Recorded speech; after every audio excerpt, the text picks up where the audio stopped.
हम last class में interference की बात कर रहे थे, जहां हमने डेल्टा एक्स निकाला था, पाथ डिफरेंस, उसको फेज डिफरेंस में कन्वर्ट किया और फिर हम लोगों ने उसको इंटरफेरेंस करके उसका ये निकाला था। इसमें एक स्पेशल मेथड होता है, वो क्या होता है देखो, उसमें एक स्पेशल मेथड होता है कि मान लो यहां एक सोर्स है S1 और ये मान लो एक सोर्स है S2। ये S1 है और ये S2, दो सोर्स है, इनके बीच की सेपरेशन है D, इनके बीच की सेपरेशन है D और इसका मिड पॉइंट है O। यहां पर तुम यहां से किसी इस पॉइंट पर हो, किस पॉइंट पर, इस पॉइंट पर। स्पेशल केस बता रहे हो? हाँ, स्पेशल केस। ये S1 है, ये S2 है, ठीक। इस पे ये नॉर्मल है, ये एंगल है थीटा।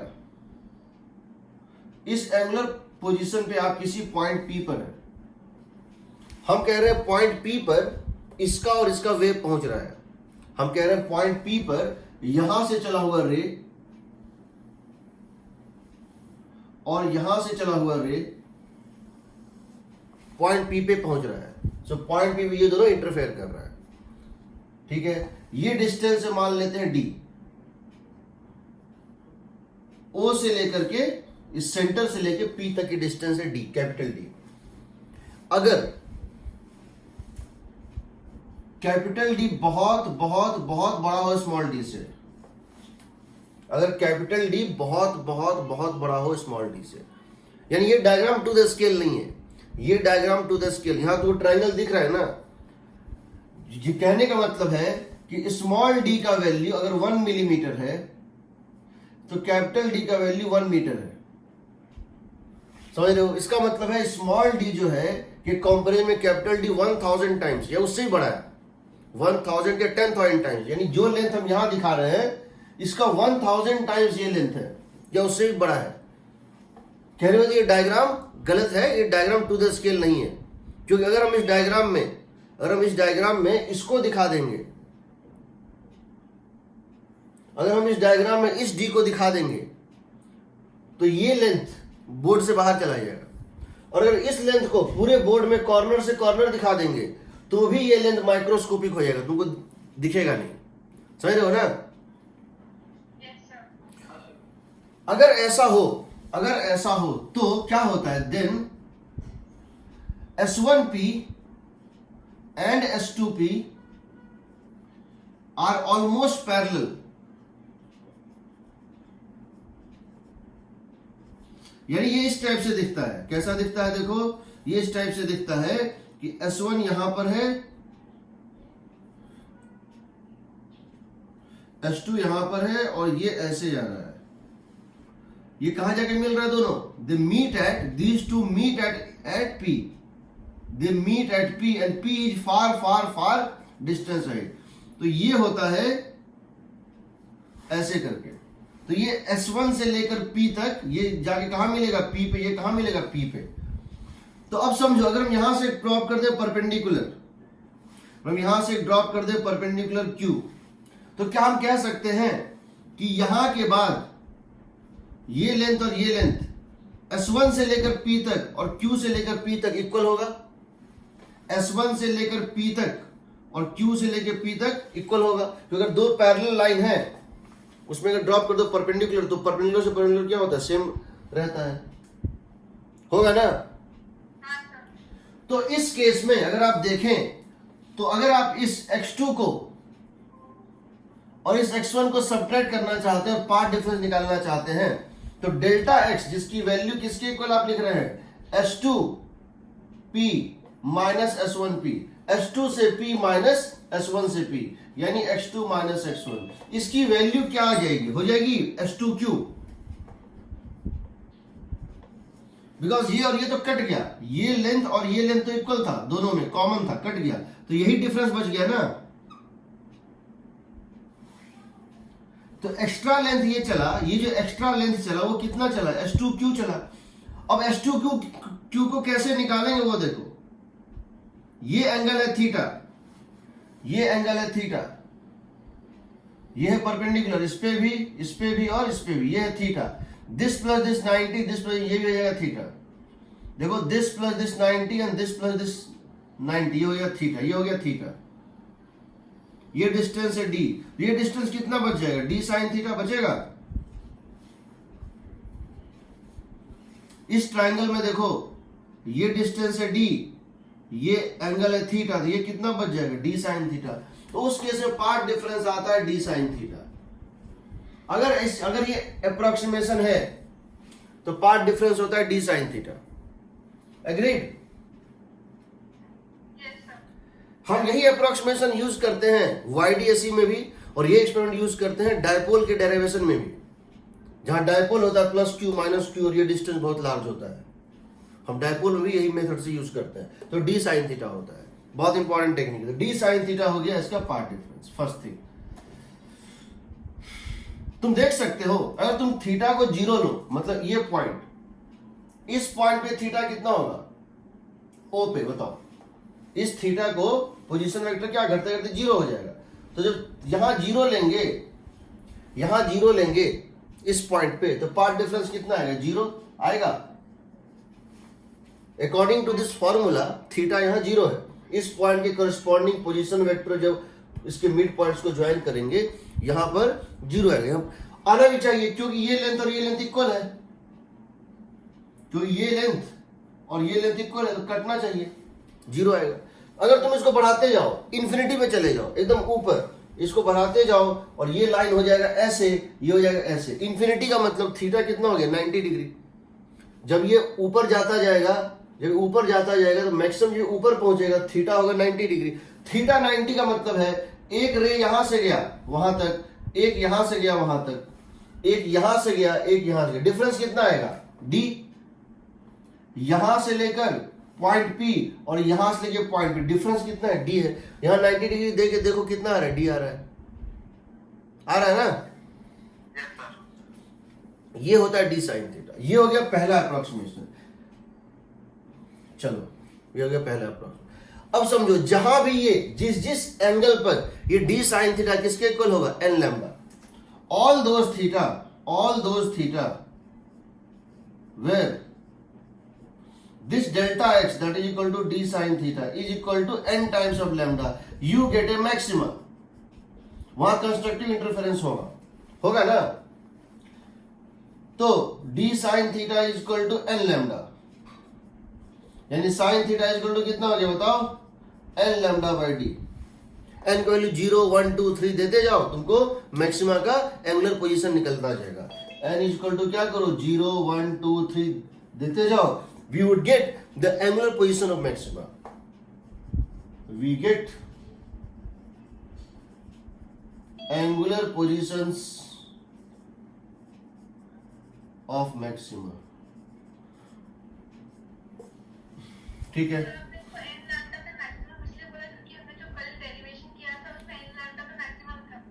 हाँ, मतलब कि अगर पार्ट डिफरेंस लैम्डा का मल्टीपल हो या फेज डिफरेंस 2 पाई का मल्टीपल हो, तो वो हमेशा ओवरलैप करेगा। हाँ, उसको बोलते हैं कंस्ट्रक्टिव इंटरफेरेंस। Okay sir.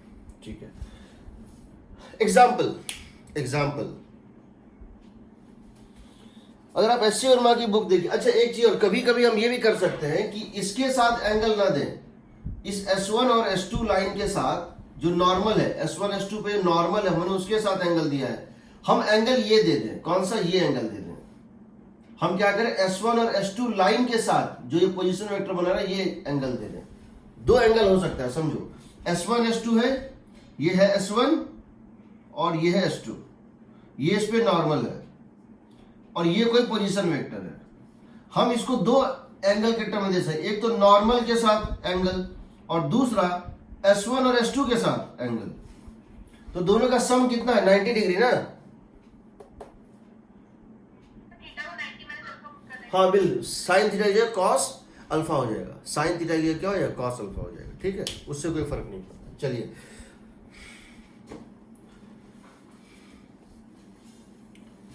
आ जाओ page number, SC Verma page 354, question number 34।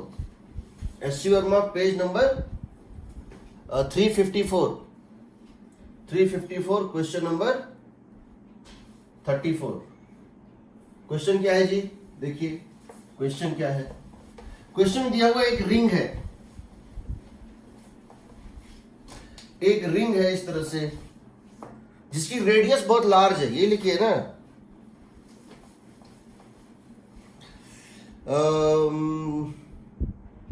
Large radius 3 lambda. देखो ये एक रिंग है, क्वेश्चन नंबर 34 है एचसी वर्मा में। ये 3 लैम्डा की डिस्टेंस है, इन दोनों के बीच स्मॉल डी कितनी दी है 3 lambda. Radius is large, radius large होने का मतलब है capital D is very very greater than small D. ये स्मॉल डी है, ये स्मॉल डी है और ये कैपिटल डी है। आपसे पूछा है वो हर पॉइंट निकालिए जहां पर मैक्सिमा बनेगा इसके ऊपर। एक बार पेज नंबर और क्वेश्चन नंबर बता दो। 354 page number 354 question number 34, page 354 question number 34 SC Verma volume 1। ठीक है, तो देखिए आपसे पूछा है, आप ये जानते हैं यहां पर पार्ट डिफरेंस कितना होगा बताओ। इन दोनों सोर्स का यहां पर पार्ट डिफरेंस कितना होगा बताओ। 0। यहां कितना होगा बताओ 3 लैम्डा। तो 0 यहां और 3 लैम्डा यहां, तो यहां मैक्सिमा बनेगा। यहां भी बनेगा, तो बीच में और कहां बनेगा, और बनेगा कहां पे बताओ, लैम्डा पे बनेगा। 0 के बाद यहां से बढ़ते हुए 3 लैम्डा, 0 के बाद लैम्डा, लैम्डा के बाद 2 लैम्डा, 2 लैम्डा 3 लैम्डा। सही है।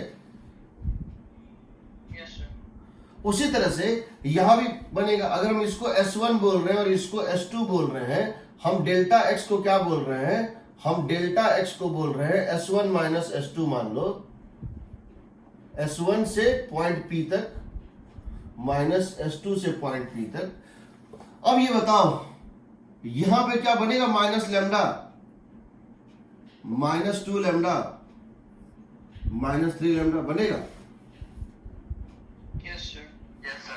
क्या वही चीज जो यहां था यहां बनेगा, 3 लैम्डा बाय 2 लैम्डा, लैम्डा 0। और क्योंकि इस क्वाड्रेंट में, इसमें और इसमें S1 ज्यादा होगा, इस क्वाड्रेंट और इस क्वाड्रेंट में कोई पॉइंट लो, S1 से डिस्टेंस ज्यादा होगा, S2 से कम होगा। जबकि इस क्वाड्रेंट में और इस क्वाड्रेंट में, सेकंड और थर्ड क्वाड्रेंट में S1 से डिस्टेंस कम होगा और S2 से ज्यादा होगा। ये होगा माइनस लैम्डा, माइनस 2 लैम्डा, जहां भी माइनस 2 लैम्डा। तो कुल मिलाकर कितना मैक्सिमा बनेगा बताओ, पूरे स्क्रीन पे कितना मैक्सिमा बनेगा पूरे सर्किल पे। तो तुम जानते हो 1 2 यहां, 1 2 यहां, 1 2 यहां, 1 2 यहां, 1 2 यहां, 2 2 2 2 4, कितना हो गया 8 और 9 10 11 12 बनेगा ना। हाँ मैक्सिमा तो है, तो है ही ना वो। पार्ट डिफरेंस 0 मतलब क्या हो गया, phase difference 0। Phase difference 0 means cos 0 1 होता है ना मैक्सिमम ना। हाँ तो 1 2 यहाँ 2 यहाँ 2 यहाँ बीच वाला 2 2 2 2 8 और एक एक्सट्रीम पे बनेगा, चारों एक्सट्रीम पे वो तो हो गया 12 मैक्सिमा बनेगा। अब अगर मैं ये जानना चाहता हूं ये कहां बनेगा, ये कहां बनेगा, तो मैं क्या कर रहा हूं कि मैं यहां से एक कोई पोजीशन ले रहा हूं theta. This radius r is very very very greater than lambda या d, ये क्वेश्चन में दिया हुआ है। तो यहां पर अगर मैं पार्ट डिफरेंस निकालूं तो क्या आएगा बताओ। Path difference at p, at point p, path difference कितना आएगा बताओ, आ जाएगा d sin थीटा।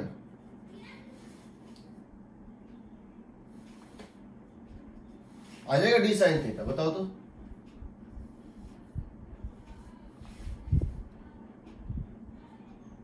जो किए थे इसके पहले, ये और ये पैरेलल होगा, यहां ड्रॉप कर दो परपेंडिकुलर, ये भी होगा थीटा, ये d है, सॉरी d cos थीटा आएगा, सही है d cos थीटा आएगा, d cos थीटा, क्योंकि ये d है और ये एंगल थीटा है, होगा d cos। तो d cos थीटा आएगा। यहां पर चेक कर सकते हैं जब थीटा 0 होगा, तो देखो जब थीटा 0 तो ये पॉइंट सही है ना, जब थीटा 0 तो ये पॉइंट 3 लैम्डा, और जब थीटा 90 तो ये पॉइंट 0, सही है ना। अगर तुमको मैक्सिमा चाहिए तो होना चाहिए 3 lambda cos theta is equal to n lambda. So cos theta किसके इक्वल होगा, n/3 होगा ना। n को डालो 0, cos theta 0, theta is 90 degree, यहां मिलेगा। n को डालो 1, कॉस थीटा कितना 1/3, n को डालो 2, कॉस थीटा 2/3, और n को डालो 3, कॉस थीटा 1। सही है ना?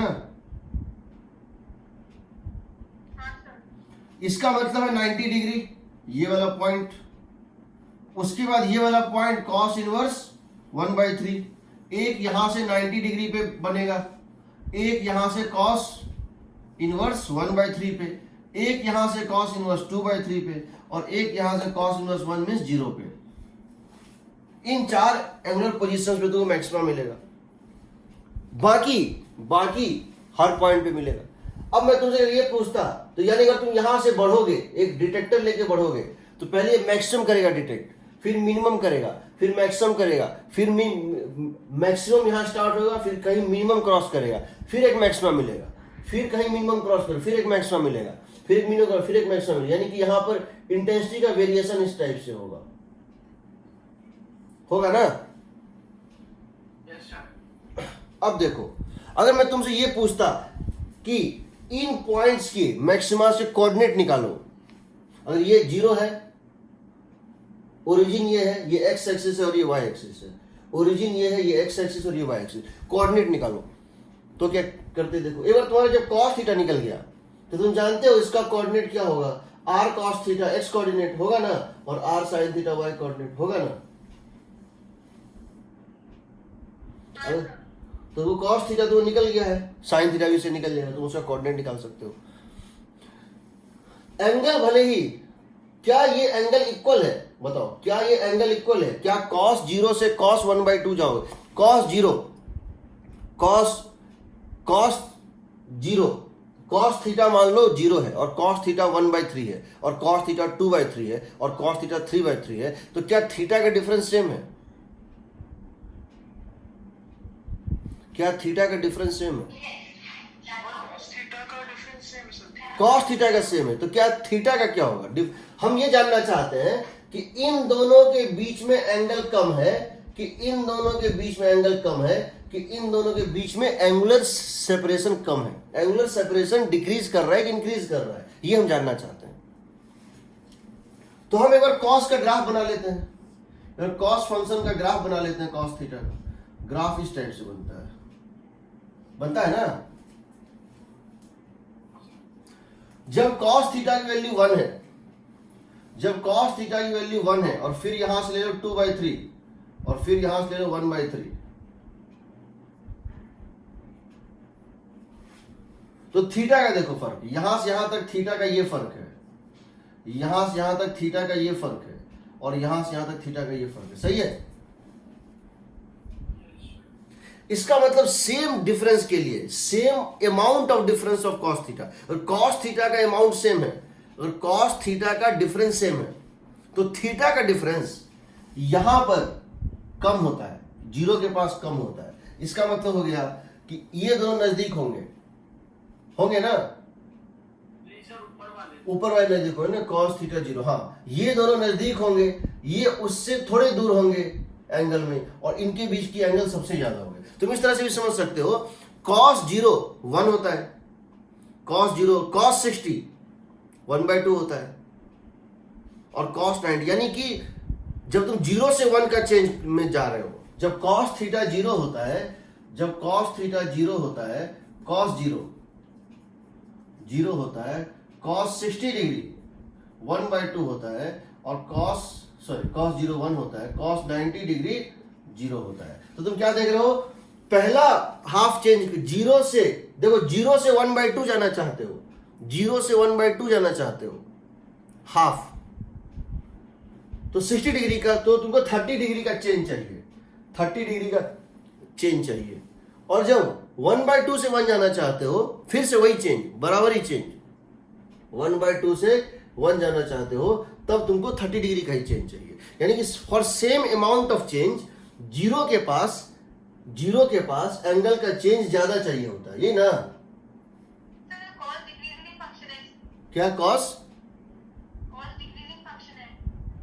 हाँ, कॉस्ट डिक्रीजिंग फंक्शन सही है। इसलिए सर क्योंकि आप एंगल की वैल्यू बढ़ाते जाओगे तो आपको डिफरेंस मतलब जैसे पहले हाँ हाँ हाँ हाँ ठीक, हाँ ठीक है, ये हम कह सकते हैं, ये हम कह सकते हैं, बिल्कुल। जो भी है ये सब क्वेश्चन पूछता है, लास्ट ईयर पूछा है, 2019 में पूछा है ये क्वेश्चन इस टाइप का, बट ऑप्टिक्स में पूछा था। ठीक, एंगुलर पोजीशन निकालना था, किसकी एंगल घट रही बढ़ रही, देखना वेव ऑप्टिक्स में है ये क्वेश्चन। ठीक है, पहले ये क्वेश्चन जो है एस सी वर्मा की, ये जो क्वेश्चन है जब पहली बार बुक आई थी तो ये क्वेश्चन वेव ऑप्टिक्स में था। बाद में नेक्स्ट बार जब बुक आई एडिशन टू 1995 की बात कर रहा हूँ, 96, तो इस क्वेश्चन को उठा के वापस उन्होंने साउंड में डाल दिया। कहने का मतलब ये क्वेश्चन किस चैप्टर का है ये बताना मुश्किल है, किसी भी चैप्टर में पूछा जा सकता है। एग्रीड? Yes sir. तो दोनों चैप्टर में बहुत सिमिलरिटी होती है। सिमिलरली अगर हम बात करें क्वेश्चन नंबर 33 की, एस सी में ही क्वेश्चन नंबर 33 की क्या दिया हुआ देखो, find the distance, question number 33 की। हम अगर बात करें क्वेश्चन नंबर 33 की, एस सी वर्मा में ही क्वेश्चन नंबर 33 क्या दिया हुआ है, ये दो सोर्स है S1 और S2, इनके बीच की डिस्टेंस दी हुई है 2 लैम्डा, ये एक स्क्रीन है, यहां पर पाथ डिफरेंस कितना होगा, 2 लैम्डा होगा ना।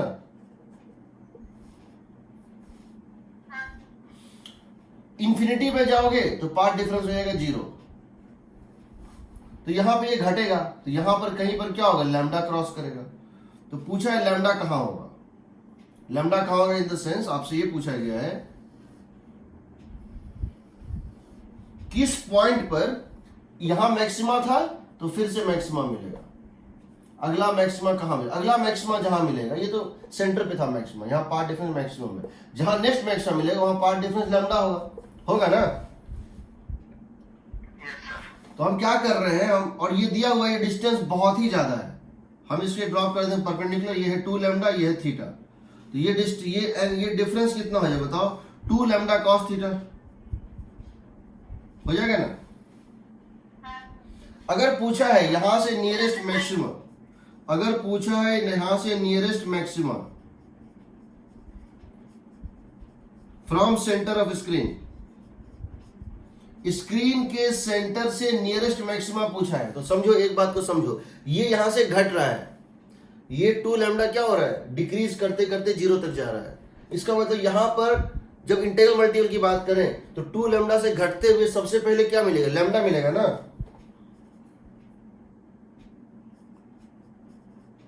जब कोई चीज 2 लैम्डा से घटते हुए 0 तक जाएगा तो पहला इंटीग्रल वैल्यू कौन सा क्रॉस करेगा, 2 लैम्डा के बाद लैम्डा ना। अगर यही चीज दिया होता 3 लैम्डा, यहां होता 3 लैम्डा, ये 3 लैम्डा और घटते घटते 0, तो सबसे नियरेस्ट में क्या मिलता है 3 लैम्डा से घटते हुए में 2 लैम्डा। एग्रीड ना, 2 लैम्डा मिलता। तो जो भी है यहां तो सिंपल क्वेश्चन, इसको काट दो, cos थीटा कितना आ गया 1/2, थीटा कितना आ गया 60 डिग्री। थीटा पूछा है, क्या पूछा है, हाइट पूछा है। The question is find this height, find this height. Once you got ये 60 डिग्री पर मैक्सिमा बनेगा, एक बार तो पता चल गया कि ये 60 डिग्री पर मैक्सिमा बनेगा, इसके बाद का नेक्स्ट मैक्सिमा। अब ये हाइट निकालना है तो क्या लिख दोगे, tan 60 degree equal to y/d, सही है, सही है ना। तो y कितना आ जाएगा √3d, आंसर यही होगा, इस हाइट पर मैक्सिमा मिलेगा। Once you get sin theta you can get tan theta, you can get the height, आ गया, ठीक है। Similarly question number 31 question 31 homework, question 31 homework. Question 27 देखो, क्वेश्चन 27 देखो, हालांकि इस पे नहीं है बट इंटरफेरेंस का ही है।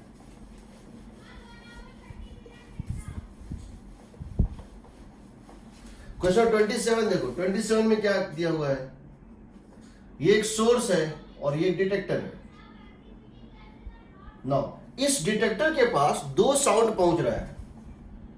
एक वो साउंड है जो डायरेक्टली यहां से पहुंच रहा है, one sound is reaching directly, other sound is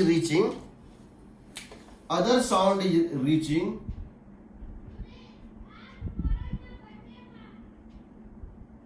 after reflection from here.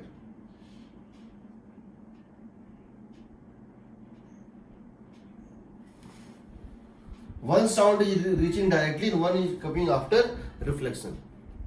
तो क्या पूछा है? The cardboard is gradually moved and he found that it changes from maximum to minimum. अब देखो, अब ये बताओ, अगर हम इस कार्डबोर्ड को थोड़ा सा मूव कर देंगे स्लाइटली, तो इन दोनों के बीच में पार्ट डिफरेंस कितने अमाउंट से चेंज हो जाएगा? इमेजिन करो, ये ब्लैक लाइन जो है इस पूरे का पाथ लेंथ है x1 और इसका लेंथ है x2। पहले ये कुछ वैल्यू था, अब मैंने इसको क्या किया है, सपोज इसको मैंने d डिस्टेंस से मूव कर दिया, तो अब क्या होगा बताओ? ये x2 तो वही रहेगा, ना। x1 में क्या चेंज आएगा पहले के कंपैरिजन में? अब x1 में चेंज ये आएगा कि x1 का अब जो ये जो ऊपर वाले वेव का पाथ लेंथ है, ये d जाने टाइम और d लौटने टाइम एक्स्ट्रा चलेगा। तो इसका टोटल पाथ लेंथ जो पहले यहां से यहां तक था, अब जब यहां से यहां होगा, क्या ये 2d से चेंज कर जाएगा?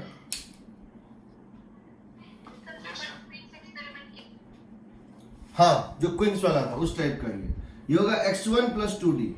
तो मेन चीज यहां समझने वाली ये है कि जब इस कार्डबोर्ड को d डिस्टेंस मूव करेंगे तो वन ऑफ द पाथ में एक्स्ट्रा चेंज आएगा 2d का, इसीलिए पाथ लेंथ में जो चेंज आएगा, देयरफॉर पाथ डिफरेंस चेंजेस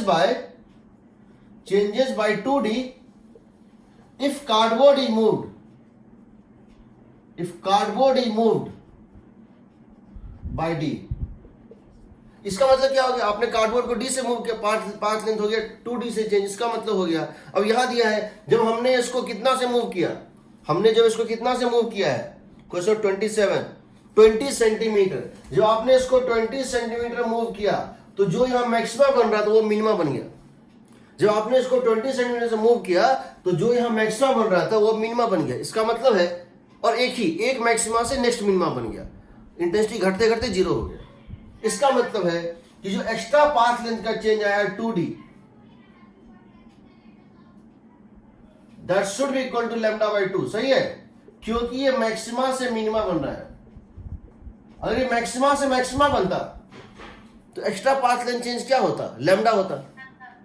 अगर वो 10 मैक्सिमा क्रॉस कर जाता इस प्रोसेस में 20 सेंटीमीटर में, तो क्या लिखते? That is equal to 10 times of lambda.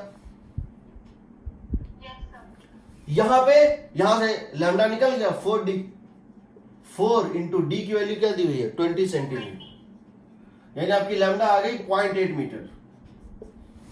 और मेरे ख्याल से क्या दिया है? स्पीड दिया है, फ्रीक्वेंसी निकालना है। स्पीड ऑफ साउंड दिया है, लैम्डा निकल ही गया, फ्रीक्वेंसी निकालना।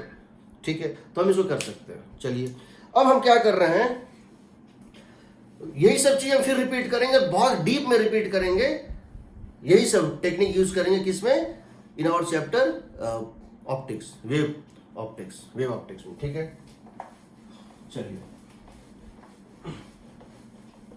अब हम देखते हैं कि लाउडनेस क्या होता है। देखो, फिजिक्स दो टाइप की प्रॉपर्टी होती है किसी साउंड की या किसी इसमें। एक होता है फिजिकल प्रॉपर्टी, जिसको मेजर कर सकते हैं। एक होता है साइकोलॉजिकल प्रॉपर्टी। ये क्या होता है? ये हम फील करते हैं। ठीक है, there is 2 types of properties, physical properties, दूसरा होता है साइकोलॉजिकल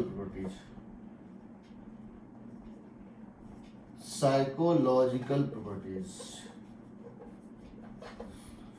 ये हम मेजर कर सकते हैं, ये मेजरेबल होता है, और ये हम फील करते हैं, इसको मेजर नहीं कर सकते, फेल्ड कर सकते हैं। जैसे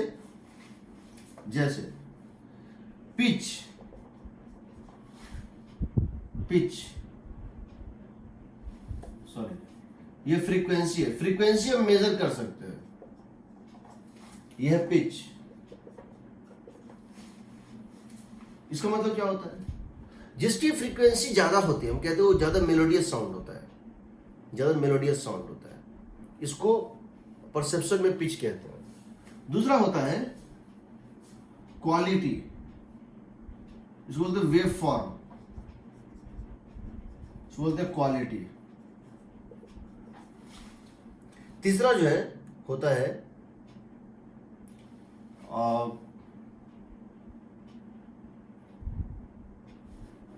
तीसरा होता है मोर इंपॉर्टेंट है, वो है ये होता है इंटेंसिटी, और ये होता है लाउडनेस लेवल, साउंड लेवल या लाउडनेस लेवल। इंटेंसिटी एक मेजरेबल क्वांटिटी है जो कि क्या होता है, जो ये बताता है कि उसकी एनर्जी फॉलिंग पर सेकंड पर मीटर स्क्वायर क्या है। साउंड लेवल क्या होता है, वो ये बताता है कि हमारे कान के लिए, हमारे बॉडी के लिए वो इरिटेटिंग तो नहीं है, वो कहीं हमारे लिए पेनफुल तो नहीं है, वो हमारे ईयर को या हेडेक तो नहीं क्रिएट कर रहा है। तो इस टाइप की चीज़ें यहाँ पे मेजर करते हैं। तो साउंड लेवल जो होता है ये जो है बेसिकली होता है that is related to based on its effect on our nervous system, और जो भी समझो नर्वस सिस्टम और समथिंग। ये एक तरह से नॉइज पॉल्यूशन से रिलेटेड है।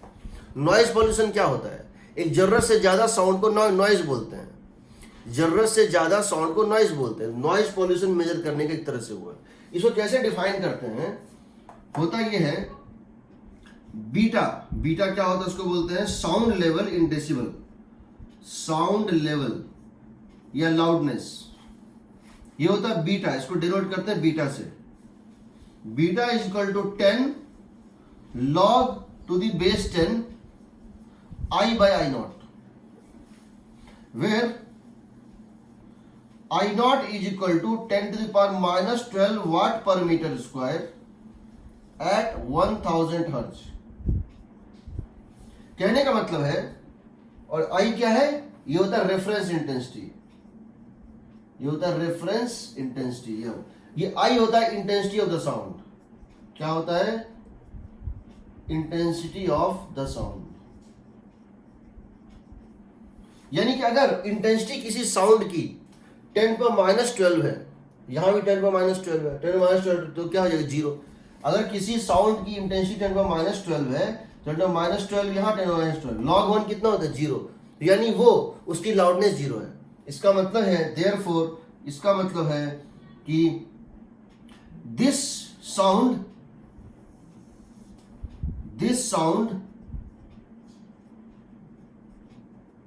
Is बेयरली Audible. बेयरली ऑडिबल का मतलब है इससे कम का तो सुनाई ही नहीं पड़ता है।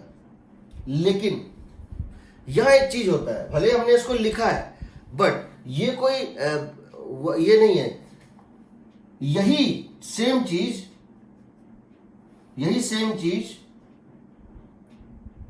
I naught is equal to 10⁻12 watt per meter square at 100 hertz at 30 decibel is barely audible। कहने का मतलब ये कहना चाहते हैं कि 1000 हर्ज पे अगर कोई साउंड है तो उसकी 10⁻12 वाट की से कम हम नहीं सुन पाएंगे। ठीक, 1000 पे जो है, 1000 हर्ज पे 10⁻12 जो है वाट से जो है इंटेंसिटी मिनिमम है जो कि सुनाई देगी। 100 हर्ज पे यही अगर रखें इंटेंसिटी, वो 30 डेसिबल के नीचे सुनाई नहीं देगी। इसका मतलब है हम ये नहीं कह सकते हैं कि इसका 10⁻12 और इसका 10⁻12 सेम है। ये 1000 हर्ज पे 10⁻12 का फ्रीक्वेंसी, 1000 हर्ज पे अगर साउंड है तो मिनिमम इंटेंसिटी चाहिए 10⁻12, जो कि निकलती है 0 डेसिबल। 0 डेसिबल से कम हम नहीं सुन पाते हैं। लेकिन अगर 10⁻12 हर्ज इंटेंसिटी का ही 100 हर्ज पे है तो तुमको 29 डेसिबल सुनाई नहीं देगा, तुमको 30 डेसिबल से सुनाई देना स्टार्ट होगा। पहले हर्ट्ज और डेसिबल साथ में समझ नहीं आ रही। क्या चीज?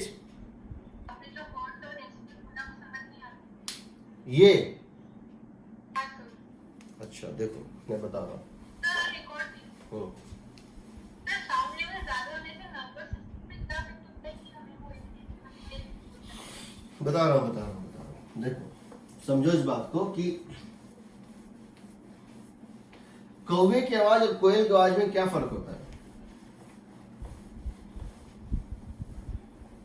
कोयल की आवाज और कौवे की आवाज में क्या फर्क होता है? What is the difference between the sound of a koel and a crow? क्या होता है? पिच। पिच पिच का फर्क होता है। पिच क्या होता है? फ्रीक्वेंसी। मतलब इतना ज्यादा लाउड या कम है तो More frequency, more melody. More frequency, more melody. And melody is called pitch. Melody is a psychological thing. Frequency is a measurable thing. Agreed? हाँ सर। दोनों फर्क है। हो सकता है एक म्यूजिक, सेम म्यूजिक, किसी के लिए नॉइज हो और किसी के लिए म्यूजिक हो सकता है ना? हो सकता है।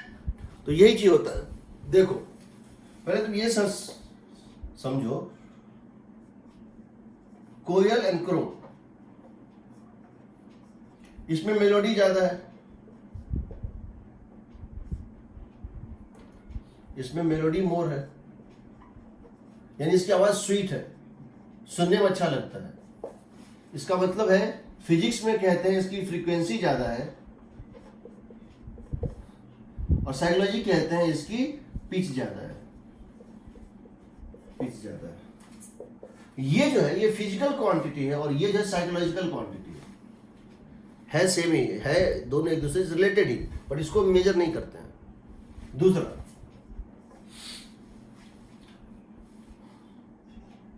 ये बताओ कि एक डॉग, एक आवाज आता है, कुछ आवाज आता है म्याऊ, कहीं से आवाज आता है म्याऊ, तुम पहचान लेते हो कैट है? Yes sir. कैसे पहचान लेते हो? या एक डॉग या एक साउंड आ रहा है, किसी जानवर का साउंड आ रहा है, तुम पहचान लेते हो कौन सा जानवर होगा? क्यों? पर्टिकुलर पर्टिकुलर साउंड नहीं, पर्टिकुलर साउंड क्या, पर्टिकुलर फ्रीक्वेंसी भी नहीं है, पर्टिकुलर वेव फॉर्म है। डॉग और कैट ये दोनों एक पर्टिकुलर वेव फॉर्म निकालते हैं। ये बार्क करता है, ये म्याऊ करता है, ये बार्किंग करता है, ये म्याऊ करता है। स्पेलिंग क्या हो गया म्याऊ का? MWA नहीं, म्याऊ MAO म्याऊ, जो भी है। इन दोनों फर्क ये है, अगर आप ग्राफ प्लॉट करेंगे जब डॉग का बार्किंग होता है, मान लो ये इस टाइप से कोई ग्राफ आ रहा है, हालांकि इस टाइप से नहीं होता है, जो भी है, मान लो डॉग का बार्किंग इस टाइप से, तो कैट का बार्किंग हो सकता है, कैट का जो है म्याऊ करना हो सकता है कुछ इस टाइप से होगा, और यही रिपीट होगा बार बार। तो वेव फॉर्म मतलब ग्राफ अलग अलग है, ग्राफ अलग अलग है, इसको बोलते हैं वेव फॉर्म। इसको क्या बोलते हैं? They have different wave form. तीसरा, लाउडनेस और इंटेंसिटी में क्या फर्क है? इंटेंसिटी होता है सिंपल, इंटेंसिटी होता है energy falling, that is what पर मीटर स्क्वायर, मेजरेबल है। लाउडनेस होता है अगर कोई म्यूजिक है जो मेरा हार्ट बीट बढ़ा रहा है, बीपी बढ़ा दे रहा है, नर्वस सिस्टम बढ़ा दे रहा है, मेरा एंजाइटी बढ़ा दे रहा है, मेरे हेल्थ पे डिटोरिएटिंग इफेक्ट डाल रहा है, उसको बोलेंगे कि उसकी लाउडनेस ज्यादा है, जो मुझे अच्छा नहीं लग रहा है, जिसकी आवाज की इंटेंसिटी कंबाइंड विद फ्रीक्वेंसी। याद रखना, सिर्फ इंटेंसिटी हमको बुरा नहीं लगता है, हमको इंटेंसिटी इसलिए बुरा लग रहा है क्योंकि उसमें मेलोडी भी नहीं है। समझ रहे हो?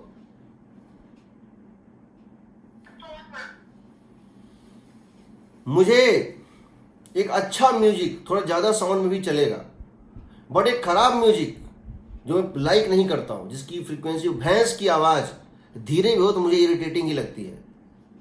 भैंस की आवाज चाहे वो कम भी हो, लाउडनेस कम भी हो, मुझे बुरी ही लगती है, और कोयल की आवाज थोड़ी ज्यादा भी हो तो मुझे अच्छी ही लगती है। यानी कि हालांकि कोयल की आवाज भी एक पर्टिकुलर फ्रीक्वेंसी के एक पर्टिकुलर इंटेंसिटी पर मुझे बुरी ही लगेगी, लेकिन यह है कि मुझे क्या अच्छा और क्या बुरा लग रहा है, या क्या मेरे लिए कान के लिए म्यूजिक है और क्या नॉइज है, ये दो चीजों पर डिपेंड करता है। एक तो उसकी इंटेंसिटी कितनी है, और दूसरी वो उसकी मेलोडी कितनी है, दोनों का कॉम्बिनेशन। याद रखना, अच्छी मेलोडी भी बहुत ज्यादा इंटेंसिटी पे बुरी लगेगी, और बुरी मेलोडी भी एक बहुत कम से नीचे लेगा तो सुनाई ही नहीं देगा। ठीक है, तो इसमें क्या होता है, ये जो होता है लाउडनेस, ये होता है कॉम्बिनेशन ऑफ मेलोडी, मेलोडी का मतलब है फ्रीक्वेंसी एंड इंटेंसिटी। तो ये इस बात का मेजरमेंट होता है कि क्या कोई चीज नॉइज है या म्यूजिक है। हम कहते हैं ना कि आप कोई ऐसा पटाखा नहीं छोड़ सकते हैं जिसका साउंड लेवल क्रैकर का एक लिमिट से ज्यादा हो। आप किसी इलाके में लाउड स्पीकर नहीं लगा सकते हैं जो पर्टिकुलर साउंड लेवल से ज्यादा क्रिएट करता हो, क्योंकि लोगों को डिस्टर्बेंस होता है, पीपल फील इरिटेटेड, इरिटेशन बढ़ता है। कभी आप घर के बगल में कोई डिस्को लगा देता है या कोई ऐसा गाना लगा देता है और रात भर चलाता है, रात भर, तो लोगों को डिस्टर्बेंस होता है। तो आप लोगों को डिस्टर्ब नहीं कर सकते, वो नॉइज पॉल्यूशन कैटेगरी में आता है। तो इसके लिए होता क्या था, ये देखा गया कि अगर 1000 हर्ज का 10⁻⁻12 वाट पर मीटर स्क्वायर, इसके नीचे सुनाई नहीं देता था, जस्ट ऑडिबल,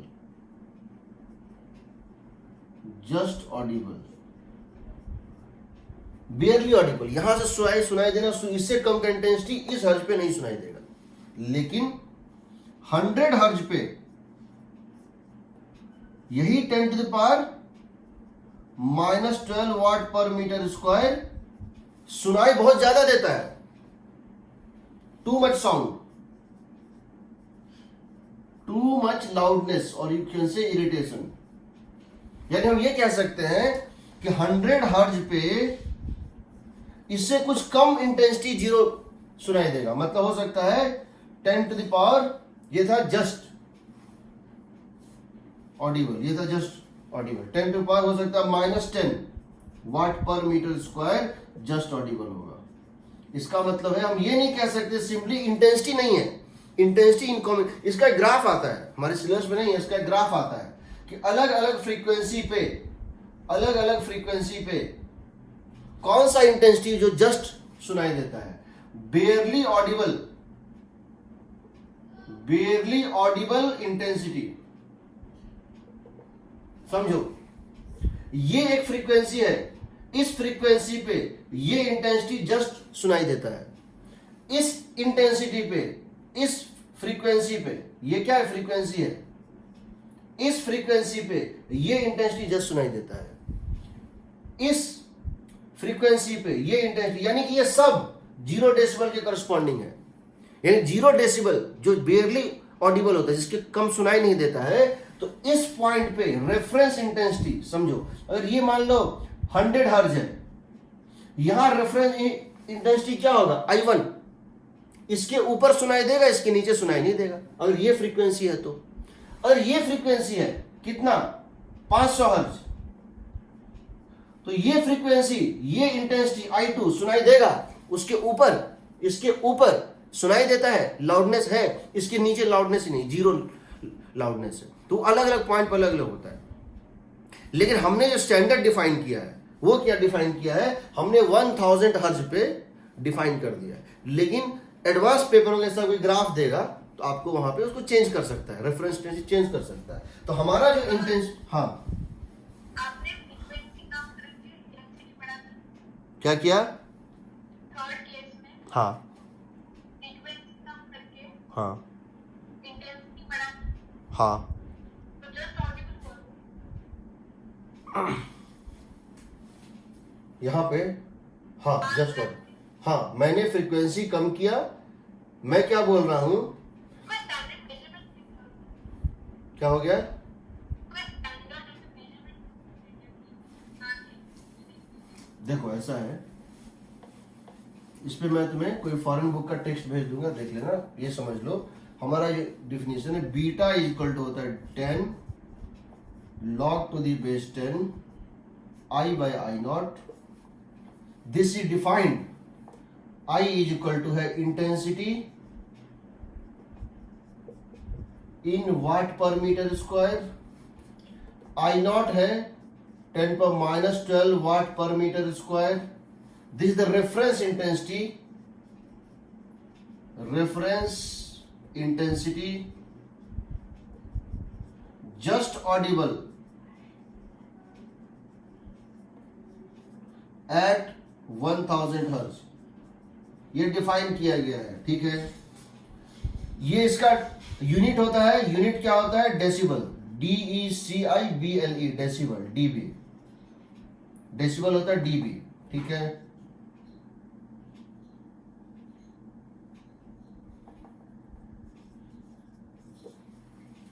और समझ लो इसको, पहली बात कि ये जो डिफिनीशन है, ये डेसिबल एक ऐसा साउंड लेवल, एक ऐसी क्वांटिटी है, साउंड लेवल एक क्वांटिटी है जिसका डायमेंशन 0 है, नो डायमेंशन, डायमेंशन नहीं है ना, नहीं है सर।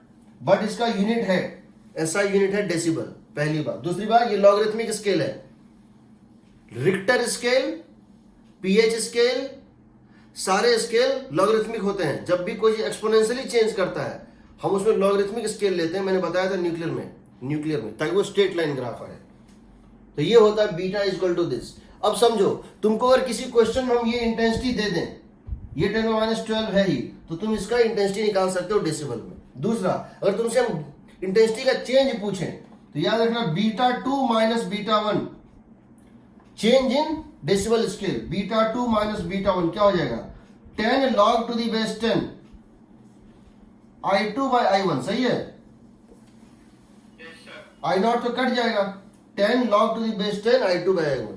अगर दो चीजों का इंटेंसिटी में वेरिएशन या रेशियो दे दें, या अगर इंटरफेरेंस की बात करें तो यहां पर हम पूछ सकते हैं β2 minus β1 10 log 10 I2 by I1 ratio की जगह हम इंटेंसिटी ऑफ फर्स्ट सोर्स और इंटेंसिटी ऑफ सेकंड सोर्स दे देंगे। वो क्या हो जाएगा? Directly proportional to square of their amplitudes, होगा ना? Yes, sir. Amplitude by amplitude का होल स्क्वायर। यहां पे इस, या फिर I max by I mean दे दें, I max by I mean, तो ये तुम जानते हो, I P01 plus P02 whole square by P01 minus P02 whole square. ऐसे क्वेश्चंस होते हैं। दूसरा, अगर कोई स्फेरिकल सोर्स है, उसके डिस्टेंस r पे इंटेंसिटी I है, तो 2r पे इंटेंसिटी क्या होगी? साउंड लेवल क्या होगी? तुम जानते हो कि किसी पॉइंट सोर्स के लिए इंटेंसिटी, किसी पॉइंट या स्फेरिकल सोर्स के लिए इंटेंसिटी क्या होता है? Proportional to 1 by r square, ठीक है ना? तो I2 बाय I1 क्या बन जाएगा? R1 बाय R2 का होल स्क्वायर हो जाएगा, ठीक। अब देखो इसमें अगर तुमसे मैं क्वेश्चन ये पूछूं, अगर तुमसे ये क्वेश्चन पूछूं, एक कमरे में 10 बच्चे थे, एक क्लासरूम में, ये क्लासरूम है, इसमें 100 स्टूडेंट्स थे, और यहां पर साउंड लेवल मेजर किया गया, मान लो 20 डेसिबल, या मान लो इसको मेजर किया गया 50 डेसिबल। तो अगर इसी कमरे में अब 200 स्टूडेंट्स होंगे तो बीटा डैश कितनी होगी? कैसे निकालोगे? लिखोगे beta dash minus beta is equal to 10 log to the base 10 I2 by I1। I2 का मतलब है बाद में इंटेंसिटी। अगर हर बच्चे ने साउंड की इंटेंसिटी प्रोड्यूस की थी I, अगर हर बच्चे ने साउंड की इंटेंसिटी प्रोड्यूस की थी I, तो 200 स्टूडेंट कितना करेगा प्रोड्यूस? 200 I करेगा। और 100 स्टूडेंट जब था तब कितना प्रोड्यूस किया था? 100 I। क्योंकि जो स्टूडेंट्स है वो इनकोहेरेंट सोर्स है, जो स्टूडेंट्स है वो इनकोहेरेंट सोर्स है। समझो क्या होता है, हम जानते हैं P0 होता है under root of P0 1 square plus P0 2 square plus 2 P0 1 P0 2 cos delta. ये था ना। अगर P0 1 और P0 2 सेम है, सब एक जैसा सोर्स है, तो ये हो जाएगा under root 2 P0 1 square into 1 plus cos delta, and that would become under root 2 P0 1 square into 2 cos square delta by 2। सही है।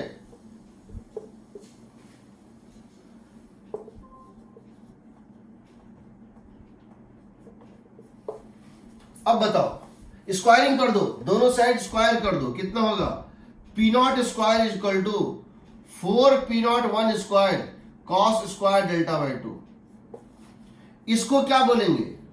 Resultant intensity. इसको क्या बोलेंगे? Individual intensity. तो ये वैल्यू कितनी आती है? I रिजल्टेंट होता है, क्योंकि intensity proportional to amplitude square है, सारे कांस्टेंट कट जाएंगे। Intensity is equal to 4 times of intensity of any one of the source cos square delta by 2। सही है। क्या हो गया? कौन सा? हाँ वही मैं बता रहा हूं, अभी तक मैं उस पर नहीं आया हूं।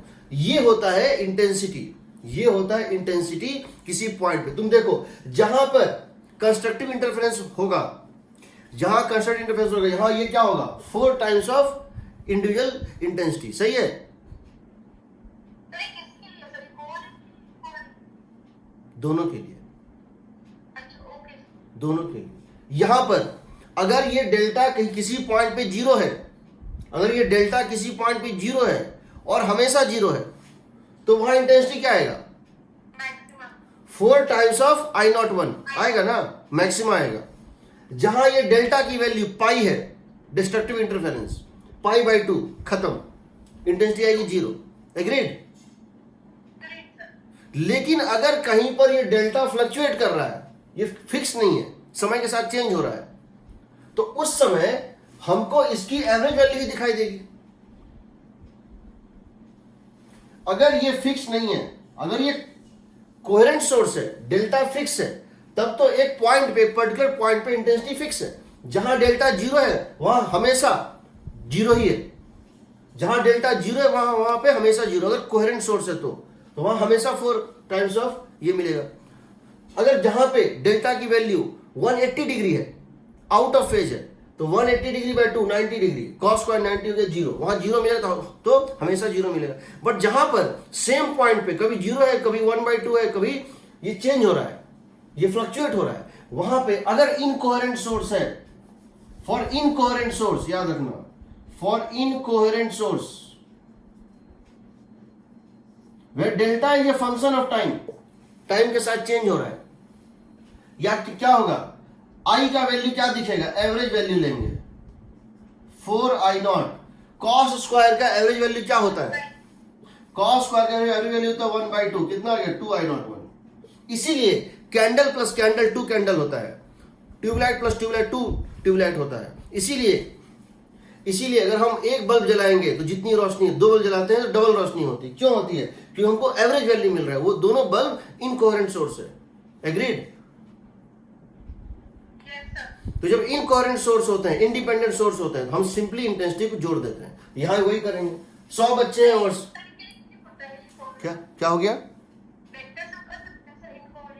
नहीं, उसमें फेज बदल रहा है ना। एक वेक्टर ये है, दूसरा वेक्टर ये है, कभी इस तरह है, कभी एंगल चेंज हो रहा है ना। जो फॉर्मूला लिखा, वो वेक्टर सब करते हैं। हाँ ये तो वेक्टर सम भी वैलिड है, वहां हो रहा है। हर इंस्टेंट पे वेक्टर सम अलग अलग है, हर इंस्टेंट पे वेक्टर सम अलग अलग आ रहा है, पर तुम्हें कुछ दिखेगा नहीं। Okay sir. ये बताओ अगर एक वोल्ट मीटर में एसी दे देंगे तो क्या होगा? एक वोल्ट मीटर ले लो और उसमें एक अल्टरनेटिंग करंट डाल दो तो क्या होगा? क्या वोल्टेज शो करेगा? फ्लक्चुएट करेगा। नहीं करता, करके देखो। एक बल्ब जला दो, एक काम करो, एक रूम में एक बल्ब जला दो, ओके सर। वो फ्लक्चुएट कर रहा है? नहीं सर, करता तो है, दिखता नहीं तुमको। बहुत जल्दी जल्दी करता है। हाँ जल्दी जल्दी करने से तुमको दिखता नहीं है ना, तुम उसको फॉलो नहीं कर पाते हो। वही चीज यहां भी होगा। तुम्हारा जो बल्ब है अगर 50 हर्ज का तुम्हारा बल्ब है, लाइट है, मतलब हमारी रोशनी, तो एक सेकंड में वो बल्ब 100 बार ऑफ ऑन हो रहा है। एक साइकिल में 2 बार होता है, जीरो को क्रॉस करता है ना अल्टरनेटिंग करंट। तो एक सेकंड में तुम्हारा जो बल्ब है घर का, तुम्हारे घर में बल्ब जला हुआ है, वो एक सेकंड में 100 बार ऑफ ऑन हो रहा है, बट तुमको नहीं पता चल रहा है। नहीं पता चल रहा है तो तुम बोलते हो कि बल्ब जल रहा है, कंटिन्यूसली जल रहा है। लेकिन यहां पर क्या हो रहा है, बल्कि उसकी इंटेंसिटी कम ज्यादा हो रही है, क्योंकि करंट बढ़ता है फिर घटता है, बढ़ता है फिर घटता है। तो यहां पर भी वही चीज होता है, बट हमको पता नहीं चलता। तो हम क्या करते हैं, सिंपली ऐड करते हैं। अगर इनकोहेरेंट सोर्स है तो 2 watt intensity I1 plus I2 is I1 plus I2, simply add करते हैं, कोई वेक्टर सम नहीं लेते, क्योंकि हमको उसमें एवरेज वैल्यू चाहिए होता है। तो समझ लो इसको।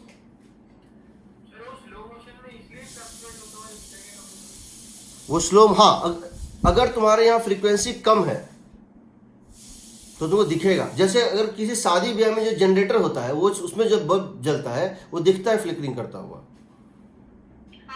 वहां पे क्या होता है कि वो फ्रीक्वेंसी बहुत, जितना कम, अगर बहुत कम फ्रीक्वेंसी है तो वो दिखेगा, वो फ्लिकर कर रहा है। बल्कि इसमें दिखता है, एलईडी में दिखता है। देखना चाहोगे? दिखाता हूँ।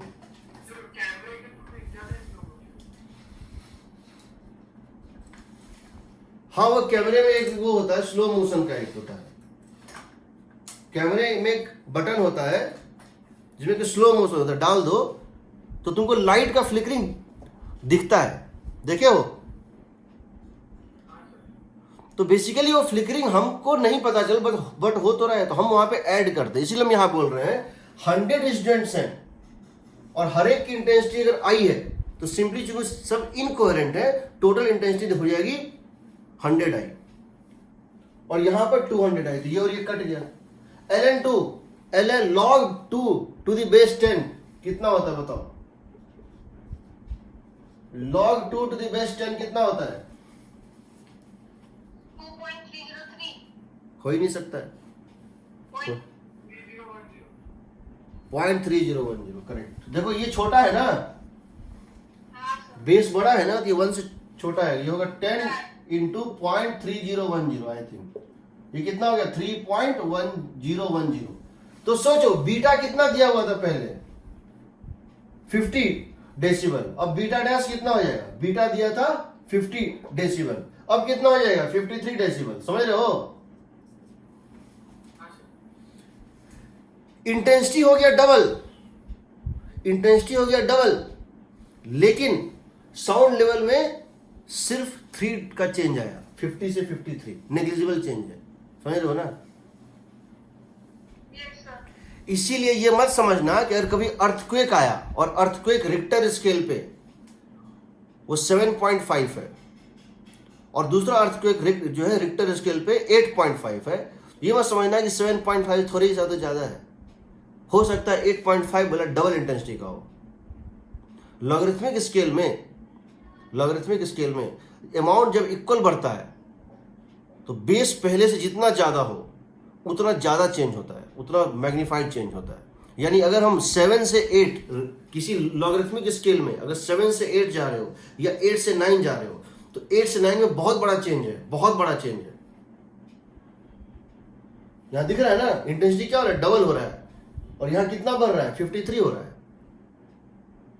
समझ रहे हो?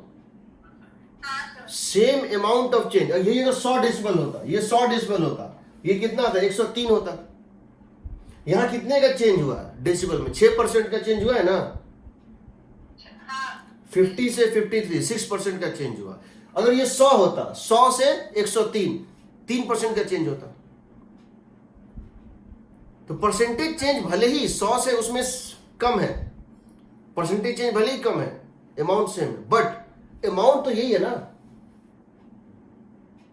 कहने का मतलब है अगर हम 50 में 6% ऐड कर रहे हैं, हम 50 डेसिबल या कोई भी स्केल, रिक्टर स्केल हो, पीएच स्केल हो, कोई भी स्केल हो, हम अगर 50 में एक पर्टिकुलर अमाउंट चेंज कर रहे हैं, एक पर्टिकुलर परसेंटेज चेंज कर रहे हैं, और अगर हम 100 में वही परसेंटेज चेंज कर रहे हैं, तो 100 में उसमें डबल चेंज आ रहा होगा। सही है। अगर हम इस 50 को कर दिए 3, कितना चेंज हुआ? 6% हुआ। 50 को कर दिए 53, तो कितना चेंज हुआ? 50 से 53 में 6% का लॉग स्केल पे चेंज हुआ ना। 50 से 53 में 6%, यही ना। यही चेंज अगर हम यहां करते 100 से 106 6% का ही चेंज करते, तो वहां पर इंटेंसिटी का चेंज यहां पे कितना 4 गुना होता। यहां 4 डालना पड़ता ना। सोचो यहां अगर 400 होता, ये कितना था 6। कहने का मतलब है कि लॉगरिथमिक स्केल जो है वो सिंपल एडिशन नहीं होता है, वो कुछ अलग होता है। खैर उस पर हम बाद में बात करेंगे। ठीक है, इसको याद रखना, इससे क्वेश्चन डायरेक्ट आएगा। बाकी ये सब क्या होता है वो हमारे सिलेबस में नहीं है। वो जो ग्राफ राफ प्लॉट होता है, वैसे उसका टेक्स्ट हम भेज देंगे एडवांस के लिए। इसको याद रखना, I1/I2 होता है। ठीक है, इस पे बेस्ड क्वेश्चन ऐसे और में 4-5 लगातार हैं, उसको बनाना है तुमको। क्या होगा?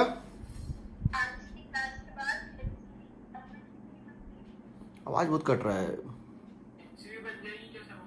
एससीवी, हाँ बस एक चीज बच गया है जो मैं अभी स्टार्ट कर रहा हूँ। अभी मैं एक चीज स्टार्ट कर रहा हूँ, लास्ट ही है, वो है स्टैंडिंग वेव्स, ऑर्गन पाइप, वो बच गया, बाकी सब खत्म हो गया। ऑर्गन पाइप भी का क्वेश्चन सक्सेशन में है, 4-5 क्वेश्चन मैं बता रहा हूँ कहाँ से। पेज 355 पे अगर देखूं तो 36 से लेकर के, पेज 355 पे 36 से लेकर के और 60 तक, 36 से 60 को छोड़ दो, बाकी सब मैं कर चुका हूं। अब मुझे लेना है standing waves on A organ pipe. Organ pipe में स्टैंडिंग वेव्स कैसे बनता है। ठीक है, ऑर्गन पाइप क्या होता है? एक नैरो पाइप होता है जिसमें कि हम फूंक मारते हैं या एयर ब्लो करते हैं तो साउंड जनरेट होता है।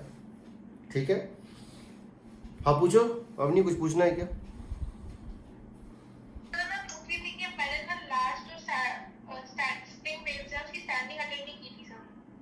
अच्छा, तुमने उसकी अटेंड नहीं की थी। ठीक है, तो सर ये वाला वो वाला सिमिलर है क्या? सिमिलर है बिल्कुल। बस मतलब वो अटेंड नहीं करो वापस चलेगा सर, क्योंकि वो टाइम बहुत ज्यादा जाता है। ठीक है, मत करो, हम वैसे भी यहाँ पे सब कुछ बताएंगे। देखो ओके। अब तुम इस बात को समझो, किस बात को, कि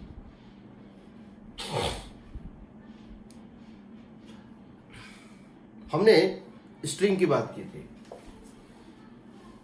हम इसको फिर से रिकैप कर रहे हैं, या पहले हम एक बार तो बताते हैं nature of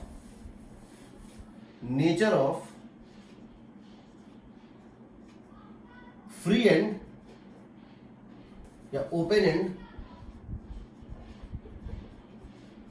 and closed end of A tube. किसी ट्यूब का ओपन एंड और क्लोज एंड का नेचर क्या होता है। अब समझो इसको, मान लो ये एक पाइप है और ये इस पाइप का क्लोज एंड है, ये इस पाइप का क्लोज एंड है। ठीक है, और यहां से एक कंप्रेशन पल्स यहां पहुंच रहा है, ये एक पल्स है जो कि कंप्रेस्ड है।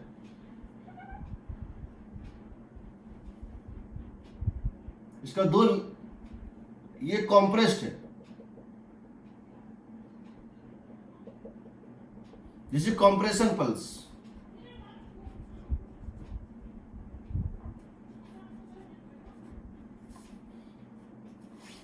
मतलब चैम्बर एकदम प्रेस किया हुआ है। यहां प्रेशर कितना है, P minus P plus dP max, ये होता है ना original pressure plus dP max, यहां का प्रेशर है भी, सही है ना।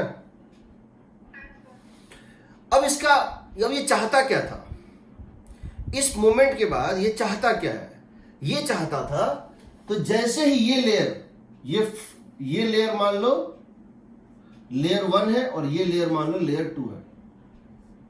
अब जैसे ही ये लेयर इस दीवार के कांटेक्ट में आएगा, क्या एक्सपेंड कर पाएगा? अब ये क्या चाहता था, एक्सपेंड करना, ये कॉम्प्रेस्ड है, अब इसका नेचर क्या होगा, बढ़ते हुए एक्सपेंड करना, फिर कॉम्प्रेस करना, यही होता है ना। पहले कॉम्प्रेस्ड है, फिर बढ़ेगा, फिर एक्सपेंड होगा, फिर कॉम्प्रेस्ड होगा ना। ये लेयर जैसे इस दीवार के कांटेक्ट में आएगा, अभी तक तो ये लेयर, यहां का लेयर देखो, यहां भी एक कॉम्प्रेस लेयर है, यहां भी ये मैक्सिमम कंप्रेशन पर है,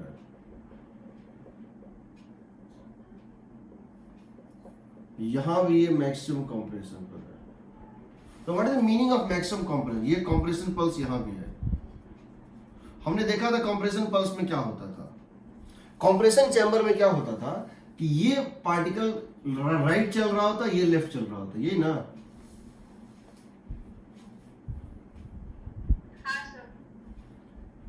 क्योंकि वहां पे स्ट्रेन मैक्सिमम होता है। अब जैसे ही ये इसके साथ कांटेक्ट में आएगा, ये स्टॉप हो जाएगा। ये लेयर जैसे इसके वॉल के साथ कांटेक्ट में आएगा, ये स्टॉप हो जाएगा। ये चाह रहा था जाना, बट ये रुक नहीं पाएगा, बट ये तो चलता रहेगा ना। सिंपल समझिए इस बात को। मैं क्या कर रहा हूं, मेरे पास एक सिलेंडर है और इस सिलेंडर में जो है 2 पिस्टन है।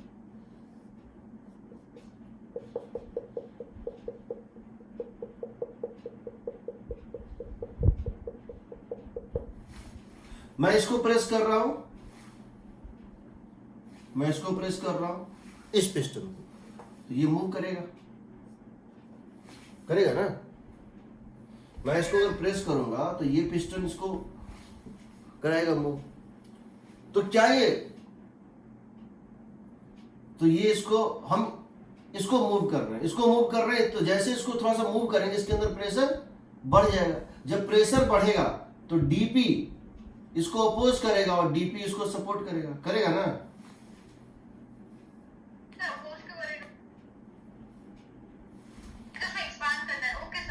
ये हमने इसको जब प्रेस किया, ये गैस कंप्रेस करेगा, इसमें प्रेशर बढ़ेगा, और जब प्रेशर बढ़ेगा तो ये प्रेशर दोनों पे लगेगा, इसको लेफ्ट इसको राइट, प्रेशर हमेशा पुश करता है, तो इसको स्पीड गेन होगी ना। लेकिन अगर हम इसको पकड़ ले, होल्ड कर दे और तब इसको प्रेस करें, तो क्या इसके अंदर प्रेशर का चेंज ज्यादा होगा?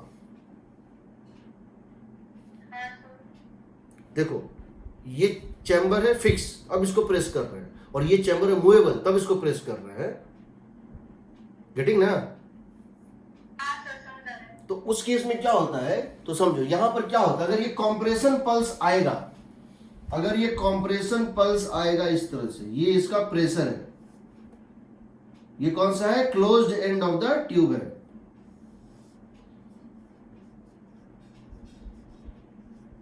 क्लोज्ड एंड ऑफ ट्यूब है, और यहां पर अगर एक प्रेशर आया, कौन सा, DP,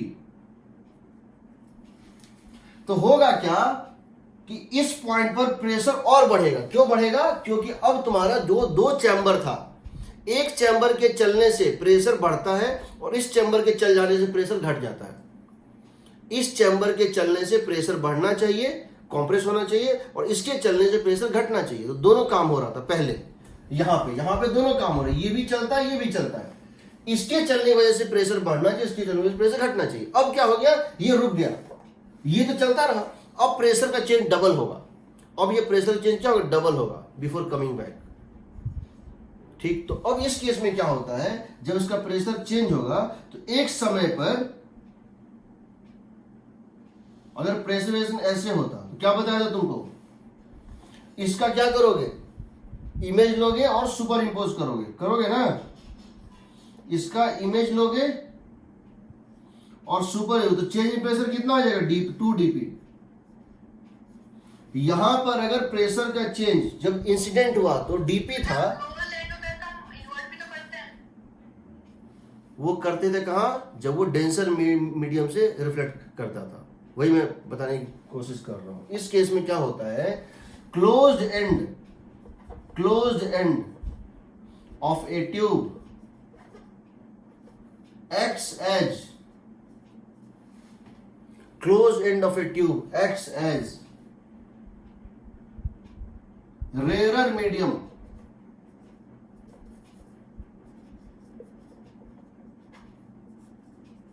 for a pressure wave।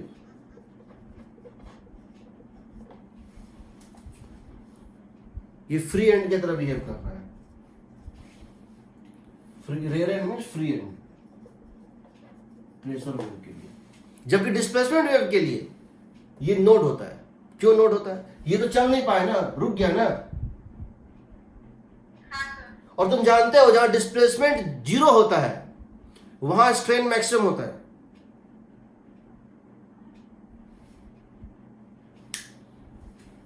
Displacement zero.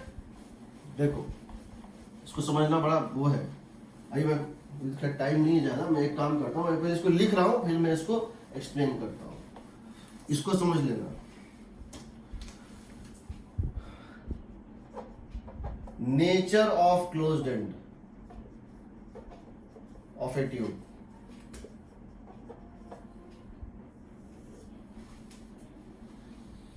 Closed end जो ट्यूब का था वो कैसा बिहेव करता है समझो इसको। क्लोज्ड एंड behaves as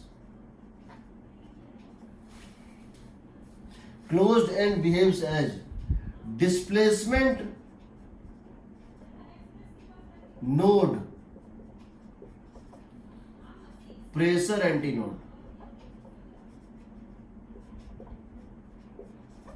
यानी अगर तुम डिस्प्लेसमेंट ग्राफ प्लॉट करोगे तो यहां कुछ इस टाइप से बनेगा, और डिस्प्लेसमेंट ऑफ लेयर देखोगे तो इस टाइप से बनेगा। ये कभी नहीं चलेगा नोड, किसके लिए, डिस्प्लेसमेंट वेव के लिए।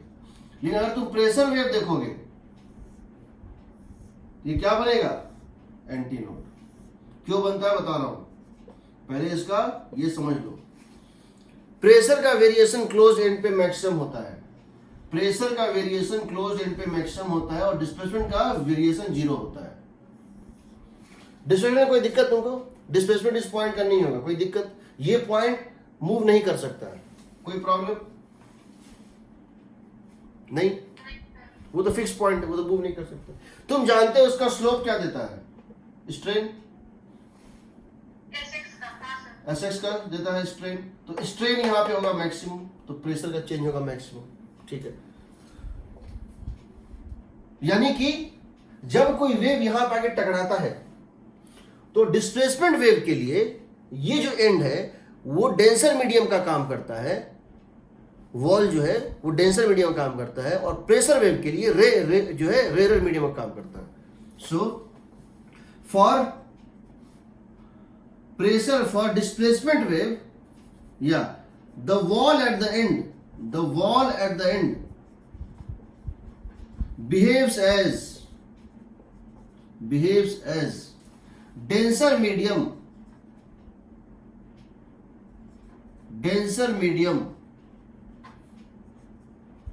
for S waves, displacement waves, and rarer medium for pressure waves। ये हो गया पहला क्लोज्ड एंड का। अब जरा देखो nature of open end of A tube. किसी ट्यूब का ओपन एंड जो होता है,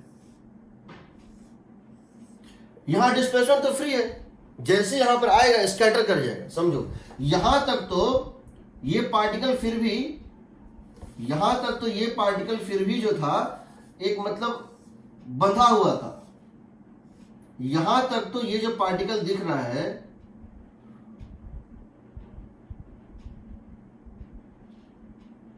यहां तक तो ये पार्टिकल फिर भी बंधा हुआ था। प्रेशर ज्यादा था बट वॉल वही बिना था। प्रेशर ज्यादा था बट यहां पे एक वॉल था, इस वॉल में ये फंसा हुआ था। यहां प्रेशर ज्यादा था बट ये एक वॉल था जिसमें ये फंसा हुआ था। बट जैसे यहां पहुंचेगा वॉल ही नहीं रहा, तो क्या होगा, स्कैटर कर जाएगा ना। हाँ सर। स्कैटर कर जाएगा। स्कैटर करते ही क्या होगा, तो प्रेशर घट जाएगा। अगर यहां पे इसके जस्ट पहले यहां प्रेशर अगर P प्लस, यहां क्या हो जाएगा, सडनली एक्सपेंड करेगा। सडन एक्सपेंशन होता है, एडियाबेटिक एक्सपेंशन होता है, सडन एक्सपेंशन होता है। इसकी वजह से, सडन एक्सपेंशन की वजह से इसका प्रेशर घट के हो जाएगा, प्रेशर डिक्रीज कर जाएगा, करेगा ना। हाँ सर। और low pressure region, low pressure region क्या होता है, डेंसर या रेरर, बताओ। साउंड वेव के केस में वेलोसिटी होता है under root pressure by density, होता है ना। हाँ सर। ये एक्सपेंड करेगा और यहां का टेम्परेचर, बिकॉज ये एडियाबेटिक एक्सपेंशन है, सडन का मतलब एडियाबेटिक। यहां टेम्परेचर थोड़ा सा गिरेगा हल्का सा। जब भी एडियाबेटिक एक्सपेंशन होता है टेम्परेचर घटता है, तो अंदर, जस्ट अंदर के कॉम्पोनेंट, बाहर का टेम्परेचर थोड़ा सा कम हो जाता है। इसकी वजह से ये डेंसर मीडियम की तरह बिहेव करता है, क्योंकि वेलोसिटी होता है under root gamma RT by m। Gamma same है, R सेम है, मोलर मास सेम है, टेम्परेचर थोड़ा सा घट गया एक्सपेंशन की, ये हो गया डेंसर। यहां स्पीड थोड़ी कम होती है, तो बिकॉज स्पीड कम होती है, इसका रिफ्लेक्शन जो होगा डेंसर मीडियम में जाने के क्रम में हो रहा है, तो पाई का फेज चेंज आएगा ना। एक बात, हाँ। प्रेशर कम है हाँ, तो सर रेयर होना चाहिए ना। प्रेशर कम है तो रेयर होना चाहिए। प्रेशर का मतलब मॉलिक्यूल ज्यादा पास में नहीं है। तुम रेयर और डेंसर को डेंसिटी से कंपेयर कर रही हो, हाँ सर। वो गलत है ना। हम रेयर और डेंसर जो वेव की बात करते हैं वो सिर्फ स्पीड से कंपेयर करते हैं। Okay sir. लाइट के लिए वाटर, एयर के कंपेरिजन में, एयर के कंपैरिजन में अगर लाइट जो है एयर से वाटर में जा रहा है, क्या बोलेंगे, रेयर से डेंसर जा रहा है। हाँ सर। क्यों, क्योंकि वाटर की रिफ्लेक्टिव इंडेक्स जो है वो ज्यादा है। हाँ सर। और वेलोसिटी ऑफ लाइट वेव की बात कर रहे हैं, तो वेलोसिटी ऑफ लाइट वेव जो है वो 1/μ, मतलब मोर उसमें कम होगी, ठीक है। लेकिन जब वही साउंड वेव जाएगा एयर से वाटर में, तो वाटर की बल्क मॉडुलस और density under root B by ρ ज्यादा होती है, तो होगा डेंसर टू रेयर, होगा ना। हाँ सर। तो सेम वाटर जो लाइट के लिए डेंसर मीडियम है, साउंड के लिए रेयर मीडियम है। तो यहां जो फॉर्मूला है हम उससे जाएंगे, जिस वेव की बात कर रहे हैं। तो ये हो गया। तो यहां पर क्या होता है, यहां पर ये फ्री एंड है। फ्री एंड किस टर्म में है, डिस्प्लेसमेंट वेव कितना भी जा सकता है, कोई रोकने वाला नहीं है, पूरा यूनिवर्स है। यहां तक इसकी रेडियस थी R पाइप की, यहां के बाद radius of the pipe is infinite.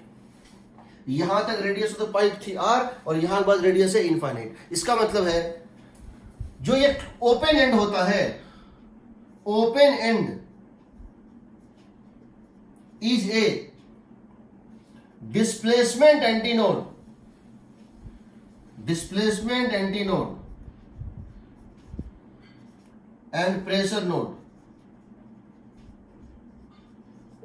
Because ये पाई के फेज डिफरेंस रिफ्लेक्ट बैक करता है, एक वेव इस तरह गिरा और ये इस तरह होगा, तो दोनों इंटरफेयर करके यहां क्या देगा, चेंज इन प्रेशर जीरो हो गया, दोनों एक दूसरे को कैंसिल कर देता है। तो कहने का मतलब पहले इन दो चीजों को समझ लो। अगर तुम्हारे किसी क्वेश्चन में सिर्फ कह दिया नोड, कोई बात नहीं किया है, इसका मतलब प्रेशर की बात कर रहा है। साउंड वेव में बाय डिफॉल्ट जो क्वांटिटी होता है वो प्रेशर होता है। जब तक लिख ना दे ये डिस्प्लेसमेंट जो है नोड है, जब तक ये लिख ना दे डिस्प्लेसमेंट का नोड है या डिस्प्लेसमेंट का जो है एंटी नोड है, तब तक तो ये मान के चलना है कि प्रेशर की ही बात कर रहा है, ठीक है। तो ये समझ लो। इसका मतलब क्या हुआ, अगर हम ऑर्गन पाइप की बात करें तो उसमें इस टाइप से होगा। किस टाइप से? अगर ये है मेरा ओपन ऑर्गन पाइप, दोनों एंड ओपन है। अगर मेरा पाइप इस तरह से दोनों एंड ओपन है।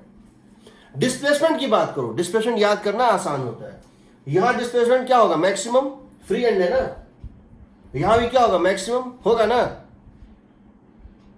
हाँ सर। तो यहां पर ग्राफ इस तरह बने, ये बनेगा डिस्प्लेसमेंट वेव में। देखो डिस्प्लेसमेंट की बात करो, ये बनेगा एंटी नोड, ये बनेगा anti node. Agreed? Sir free and पे एंटीनोड क्यों बनता है?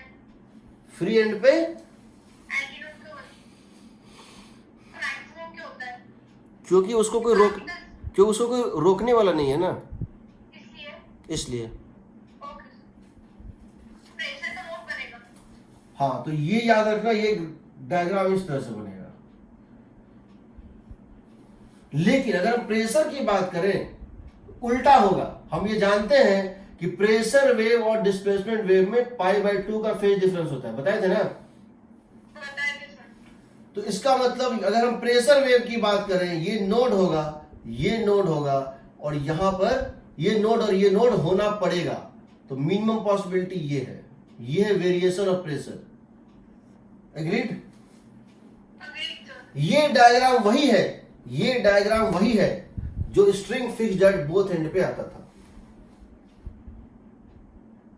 हाँ सर। उसी तरह से अगर ये एक एंड पर फ्री है और एक एंड पर फिक्स है, और एक एंड पर फ्री है और एक एंड पर फिक्स है, इस तरह से है। ये ओपन एंड है और ये क्लोज्ड एंड है। नाउ डिस्प्लेसमेंट की बात पहले करते हैं। यहां डिस्प्लेसमेंट हो नहीं सकता है, और यहां डिस्प्लेसमेंट क्या होगा? मैक्सिमम होगा। तो ये ऐसा बनेगा।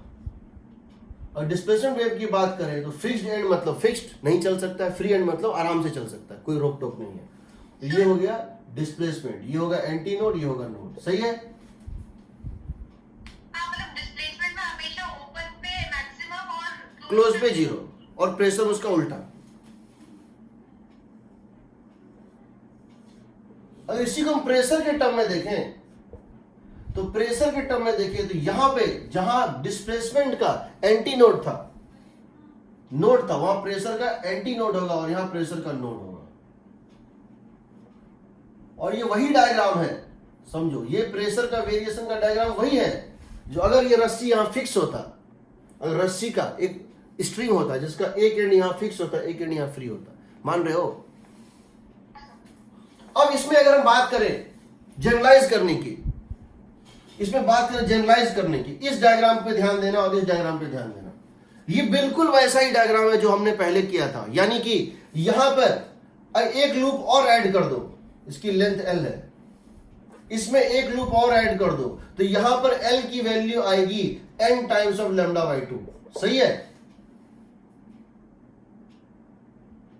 हाँ सर। यहां पर L की वैल्यू आएगी λ/4, 3 λ/4, 5 λ/4 लाइक दैट। यानी n प्लस n की जगह n प्लस हाफ λ/2। n की वैल्यू 0, 1, 2 लेते, ये λ/4 डिस्टेंस है। तो समझो इस बात को जो तुमको हम बताना चाह रहे हैं,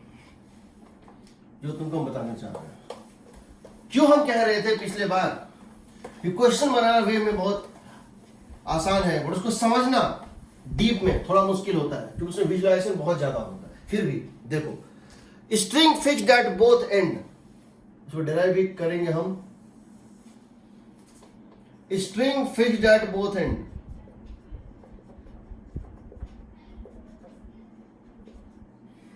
या ओपन ऑर्गन पाइप एक जैसा होता है। स्ट्रिंग अगर दोनों एंड पे फिक्स है, यहां नोड, सही है?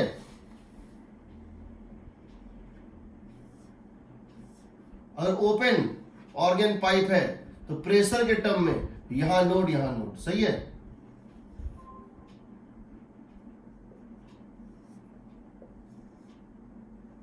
करेक्ट? यहां अगर इसको जनरलाइज कर दो इस तरह से, ये अगर n लूप्स में घूम रहा है, और इसको तुम जनरलाइज कर दो और ये n लूप्स में घूम रहा है मान लो,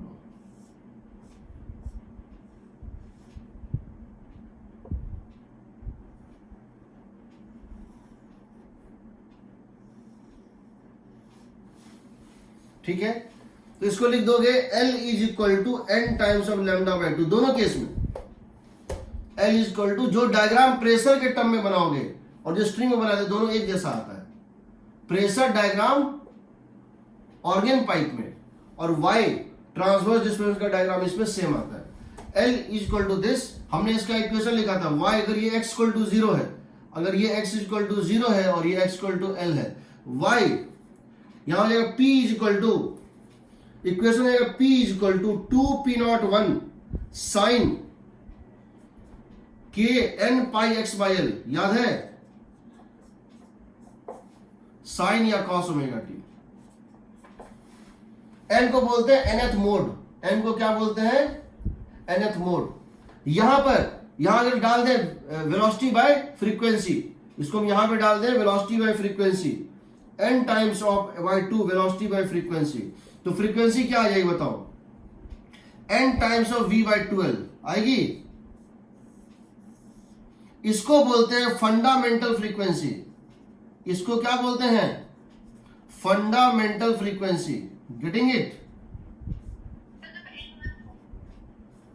The fundamental frequency of a string fixed at both ends is v by 12, and the fundamental frequency of a organ pipe open at both ends is also v by 12. Agreed? Okay sir. इसके बाद अगर आप देखो n is equal to 1 minimum, n is equal to 2, n is equal to 3, n is equal to 4, n is equal to 4, इसका multiple बनता जाएगा, बनेगा ना। बनेगा सर। अगर ये 2 टाइम्स ऑफ v by 12 है, ये है फ्रीक्वेंसी ऑफ द सोर्स, ये है फ्रीक्वेंसी ऑफ सोर्स फ्रीक्वेंसी। अगर सोर्स फ्रीक्वेंसी इस मीडियम की फंडामेंटल फ्रीक्वेंसी का कोई मल्टीपल है और ये 20 हर्ज है और ये मान लो 40 हर्ज है, तो 2 लूप में देगा, 2 लूप बनाएगा। अगर ये 20 हर्ज है और ये 60 हर्ज है, ये 3 लूप में देगा। तो अगर हम यहां पर n की वैल्यू 1 2 3 4 ले सकते हैं, हम कहेंगे फंडामेंटल फ्रीक्वेंसी किसके इक्वल है, v by 12, तो फ्रीक्वेंसी जो कि किसके इक्वल है, 2 टाइम्स ऑफ v by 12, इसको क्या बोलेंगे बताओ, इसको क्या बोलेंगे, सेकेंड हार्मोनिक बोलेंगे, yes sir. And first overtone. उसी तरह से यहां पर string fixed at one end हो, string fixed at one end हो या क्लोज्ड ऑर्गन पाइप हो, क्लोज्ड ऑर्गन पाइप हो, इस केस में ये इस तरह से है और ये फ्री एंड है। उसी तरह से यहां पे अगर हम करें तो जहां ओपन है वहां क्लोज, जहां क्लोज है वहां ओपन, क्योंकि हमको यहां प्रेशर वेव चाहिए साउंड वेव के केस में। ऐसे यहां ये नोड बनना था, एंटी नोड बनना था, यहां पर ये नोड बनना है प्रेशर का और यहां ये एंटी नोड बनना है। ठीक है, अब तुम इसको देखो, तो इसमें क्या करेंगे, जहां जहां n था वहां n प्लस हाफ डाल देंगे, जहां n था वहां l इज इक्वल टू हो जाएगा n प्लस हाफ। मैंने बताया था इन दोनों में एक ही फर्क है, जहां n है वहां n plus 1/2, n plus 1/2 lambda by 2 generalize version है। इक्वेशन क्या हो जाएगा, p is equal to 2p01 sine n plus half, n की जगह n plus half pi x by L cos या साइन ओमेगा टी, कॉस या sine omega t जो डालना है। यहां देखो अगर हम यहां इसको डाल दें v by 12 n plus half 1/2 lambda की जगह v बाय फ्रीक्वेंसी, तो फ्रीक्वेंसी जो है आएगा n plus half v by 12। तो देखिए मिनिमम फ्रीक्वेंसी क्या पॉसिबल है, यहां n की वैल्यू क्या डालोगे 0। मिनिमम फ्रीक्वेंसी क्या पॉसिबल है, मिनिमम पॉजिटिव फ्रीक्वेंसी क्या पॉसिबल है v बाय 4l, है ना। आपने n को 0 ले लिया। हाँ 0 ले लिया, आपको पॉजिटिव वैल्यू चाहिए, 0 ले, -1 ले, -2 ले, यहाँ हम n माइनस हाफ देते तो n को लेते 1, या n प्लस हाफ दिए तो n को ले रहे हैं 0। v/2l इसको क्या बोलेंगे? फंडामेंटल फ्रीक्वेंसी बोलेंगे ना।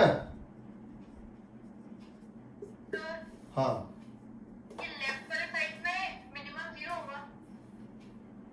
मिनिमम पॉजिटिव वैल्यू मिनिमम 0 होगा ना। क्यों 0 होगा? n को 0 ले लिया। मिनिमम पॉजिटिव वैल्यू कितनी बार बोलो तुम? क्या नॉन तुम पॉजिटिव नहीं बोला, समझ आया। हाँ सर, ओके, नॉन नेगेटिव नहीं बोला आपने। v/4l मिनिमम पॉजिटिव वैल्यू, यहां पे ये बनेगा डायग्राम, कैसा बनेगा? ऐसा बनेगा।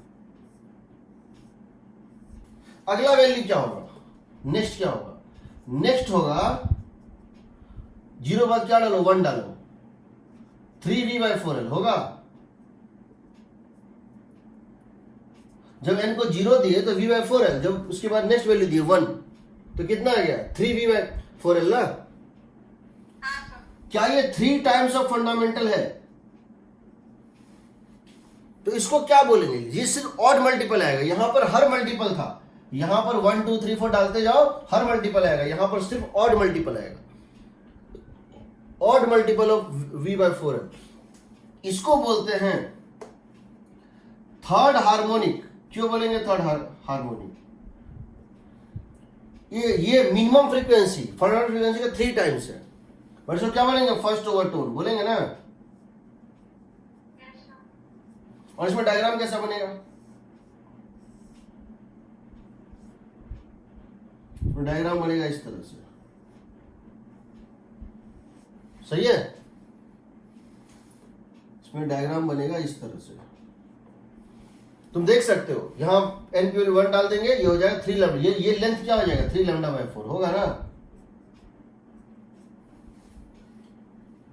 हुआ सर। तो सारे क्वेश्चन इसी पे तुम्हारे बन जाएंगे। जैसे 36 देखो, 36 37 सब फॉर्मूला बेस्ड है, एक ही फॉर्मूला दोनों में चलता है, ठीक है। जैसे क्वेश्चन 36 देखो, पेज 355 पे, find the fundamental first overtone and second overtone frequency of an open organ pipe of length 20 centimetre and speed of sound is this. पहले निकालना है v/4l, पहले निकालना है v/4l, v दिया है, l दिया है, फिर इसका फर्स्ट ओवरटोन निकालना है, यानी इसका 3 टाइम्स, सेकंड ओवरटोन मतलब इसका 5 times. Agreed? Yes sir. 37 a closed organ pipe, open था ना, सॉरी 36 में ओपन था, तो v/2l निकालना है, फिर इसका डबल, फिर इसका ट्रिपल। 37 में कहा है closed organ pipe has minimum frequency of 500 hertz, fundamental दिया है। क्लोज्ड ऑर्गन पाइप है, क्लोज के केस में मिनिमम फ्रीक्वेंसी है v/4l की वैल्यू दी हुई है 500 हर्ट्ज। तो क्या पूछा है? Find the length of the tube. v/4l दिया हुआ है क्वेश्चन में, लेंथ वेलोसिटी भी दिया हुआ है, लेंथ निकालना है ट्यूब का, निकल जाएगा, ठीक है ना। हाँ सर। तो ये सारे क्वेश्चन उसी पे बेस्ड होते हैं, वैसा कुछ कल हम कराएंगे ही उसके बाद, ठीक है। तो समझो, ये जो चीज है, जब दोनों एंड एक जैसा हो, दोनों एंड एक जैसा हो, तो ये चीज n क्या लिखोगे? l is two n times of λ/2। और अगर दोनों एंड अलग अलग हो, अलग अलग देखने में हो, तो लिखोगे n प्लस हाफ λ/2। यहाँ n λ/2, यहाँ n प्लस हाफ λ/2, बाकी सब अपने आप निकल जाता है।